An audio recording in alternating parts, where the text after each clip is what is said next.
नमस्कार दोस्तों, स्वागत है आपका एक बार फिर गांडीव द लेजेंडरी बो की कहानी में।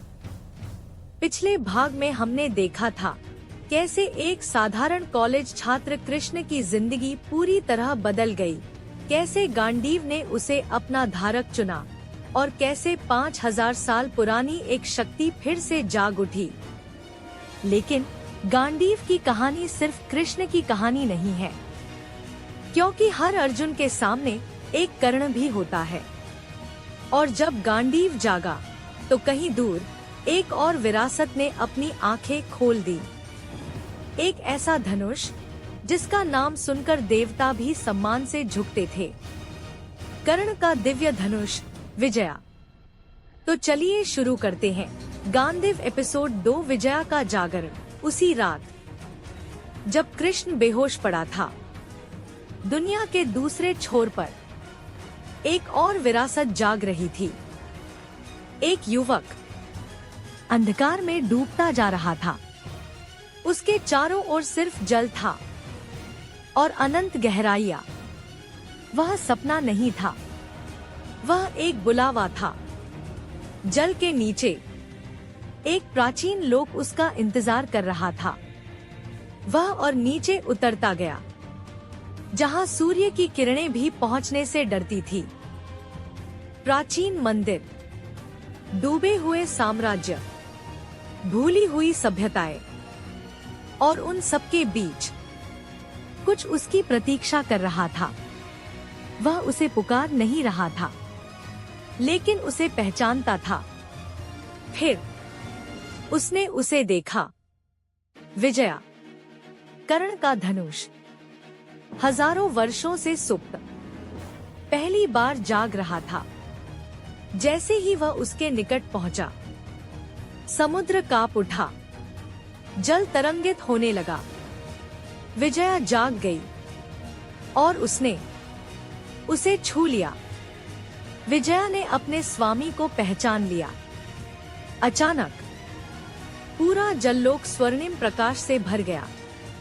वह गहराइयों से ऊपर उठा और पहली बार उसका चेहरा दिखाई दिया। देव, कर्ण का उत्तराधिकारी। हजारों वर्षों की प्रतीक्षा समाप्त हो चुकी थी। विजया जाग चुकी थी, लेकिन यह कोई संयोग नहीं था। 5000 वर्षों से एक संगठन एक ही उद्देश्य के लिए कार्य कर रहा था, विजया एम्पायर। जब दुनिया ने कर्ण को भुला दिया, उन्होंने उसकी विरासत को जीवित रखा। उसका ज्ञान, उसका धर्म, उसके अस्त्र। हर युग में एक उत्तराधिकारी चुना गया, जो रक्त से नहीं, नियति से कर्ण का होता था। और आज वह समय आ चुका था। एक उत्तराधिकारी जाग चुका था और दूसरी ओर एक और शक्ति जाग रही थी। गांडीव, अर्जुन का धनुष, एक सोया हुआ नायक और एक जागा हुआ उत्तराधिकारी। भाग्य दोनों को एक दूसरे की ओर खींच रहा था। दुनिया सिर्फ सरकारों से नहीं चलती। कुछ शक्तियां परछाइयों से राज करती हैं। हर देश में, हर सिस्टम में उनकी पहुंच थी। विजया एम्पायर, दुनिया की सबसे पुरानी शक्ति, धनवान, सेनापति, राजनेता, बाजार के बादशाह। दुनिया उन्हें देखती थी, लेकिन पहचानती नहीं थी, क्योंकि असली चेहरे हमेशा छाया में रहते हैं। महाभारत के बाद हर युग में एक उत्तराधिकारी चुना गया और हर युग में विजया की रक्षा की गई।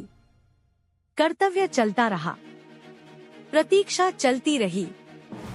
5000 वर्षों तक उनका मिशन केवल एक था, दिव्य अस्त्रों को खोजना, उन्हें छुपाना, उनकी रक्षा करना और सही समय का इंतजार करना।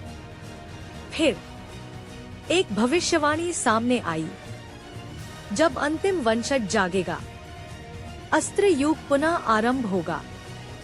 और उसी क्षण विजया एम्पायर समझ गई, समय आ चुका है। हजारों वर्षों की प्रतीक्षा समाप्त हुई।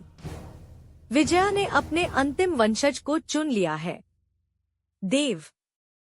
और फिर दुनिया बदलने लगी। पाशुपतास्त्र, सुदर्शन चक्र, गदा, त्रिशूल, एक एक कर दिव्य अस्त्र जागने लगे। दुनिया पुराने युग की ओर लौटने लगी। विजया एम्पायर ने आदेश दिया, 5000 वर्षों की प्रतीक्षा समाप्त। अस्त्र युग शुरू होगा। और इस बार इतिहास कर्ण को याद रखेगा। लेकिन विजया अकेली नहीं जागी थी। उसी समय गांडीव का कंगन भी टूट चुका था। उसकी गूंज पूरी दुनिया में फैल गई। और देव ने उस पुकार को सुन लिया। तो तुम भी जाग गए। एक अर्जुन का वंशज, एक कर्ण का वंशज, एक गांडीव का धारक, एक विजया का स्वामी। दोनों अंतिम, दोनों चुने हुए। और अब अस्त्र युग शुरू हो चुका है। जल्द ही दो विरासतें टकराएंगी, दो नियतियां भिड़ेंगी। और 5000 वर्ष पुराना अधूरा युद्ध फिर से शुरू होगा। To be continued, Gandiv episode 3। तो दोस्तों, यह था गांडीव एपिसोड 2, विजया का जागरण। अब कृष्ण के पास है गांडीव और देव के पास है विजया। एक अर्जुन का उत्तराधिकारी, एक कर्ण का उत्तराधिकारी, और दोनों की नियति अब एक दूसरे की ओर बढ़ रही है। लेकिन आपके हिसाब से आगे क्या होने वाला है? क्या कृष्ण और देव जल्द आमने सामने आएंगे? क्या विजया एम्पायर अपना अगला कदम उठाएगा? और क्या सच में अस्त्र युग शुरू हो चुका है? अपनी थ्योरी और राय हमें कमेंट में जरूर बताइए। अगर वीडियो पसंद आई हो तो वीडियो को लाइक करें, चैनल को सब्सक्राइब करें और बेल आइकन दबाना बिल्कुल मत भूलिए, ताकि गांडीव की अगली कड़ी आपसे मिस न हो। मैं मिलता हूँ आपसे अगले एपिसोड में। तब तक के लिए जय श्री कृष्ण। और याद रखिए, अस्त्र युग शुरू हो चुका है।